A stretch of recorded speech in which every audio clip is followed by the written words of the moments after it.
มื้อนี้แดดดีแต่เช้าเนาะสบายดีหมู่เราทุกคนทาง TikTok โอสดเด้อโอสด Channel มื้อนี้โอสดก็ย่างไปนาไปไร่แต่เช้าเนาะมาค้าหญ้าเนาะทุกคนเนาะอันนี้ก็จะเป็นยี่ห้อยาเนาะยี่ห้อยาก็จะมีซองอยู่ข้างในนะมี12ซองนะโอสดไปซื้อมาเมื่อวานนี้แล้วเอามาแบ่งกับแอลอยู่บ้านนะเนาะเอยแอลอยู่บ้านรูละ6ซองรูละ75บาทนะ150บาทต่อกล่องหนึงมี6ซอง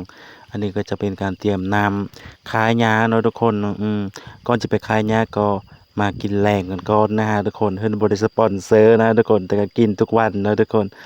บ่ฮู้จะเป็นเบาหวานหรือบ่นะกินมื้อละข้องกล่อง2ขวดเนาะทุกคนหลังจากนั้นนี่ก็จะเป็นวิวทัศน์ธรรมชาติหน้าเอาสดเองหญ้าก็รกหลายนะทุก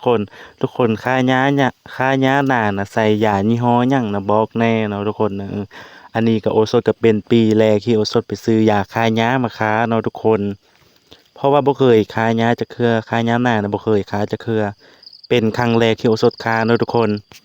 ถ้าทุกคนคายหญ้าแล้วตายดีนะแนะนำยี่ห้อยาได้เด้อโอสถก็ใช้ยี่ห้ออันนี้เนาะทุกคนเนาะอ่านก็บ่ออกชื่อดีปานใดหรอกอันมิกนะทุกคนนี่ก็ค้าไปเนาะทุกคนอันหน้าให้นี่เบิดประมาณ2ปีโอสถขายซาเนาะทุกคนเนาะกล้องดิกล้อง12แบ่งกับแอลโหลา62มีพ่อนี่หาหุ้นแล้วได้ซ่อมทางเพิ่น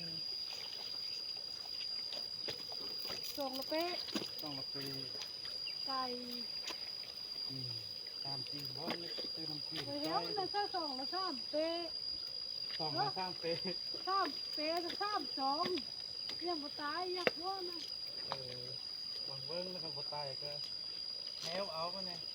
ผู้ที่มีอายุซ้ำโอสถกันนั้นจะมีประสบการณ์หลายกว่านี้นะว่าเคยค้าหญ้าเนาะโอสถบ่เคยค้าจักเทื่อค้าหญ้าหน้าน่ะโอสถก็26ขวบแล้วนะทุกคนแต่บ่เคยค้าจะมาค้านี่แหละทุกคนเป็นครั้งแรกนะของชีวิตที่เคยค้าหญ้าหน้าเนาะก็บ่มีประสบการณ์ปานใดก็ขอแนะนำผู้ที่รู้หรือว่าอ้ายเอ๋ยที่ว่าเคยค้าก็แนะนำกันแด่นะอย่าตายดีนะค้าหญ้าหน้าแต่ว่าเขาบ่ให้มันตายจังซี่นะ อันนี้ก็เป็นครั้งแรกลองเบิ่งแล้วทุกคนแล้วมาเบิ่งผลลัพธ์กันว่ามันสิตายหรือบ่อีกตึม4-5 มื้อลองเบิ่งเนาะอันนี้ก็มาค้าให้เบิ่งค้าผู้เดียวนี่แหละทุกคนหน้าก็มีประมาณ6ไร่เนาะทุกคน6ไร่ก็ค้าไปค้ามาก็โอเคเบิดไร่นี้ก็ไปต่อไร่นาเบิดไร่นาก็ต่อไร่หนึ่งไปเนาะทุกคนโอเคคลิปนี้ก็ประมาณนี้ทุกคนขอขอบใจที่เข้ามาเบิ่งนะเป็นแนวใดก็อย่าลืมคอมเมนต์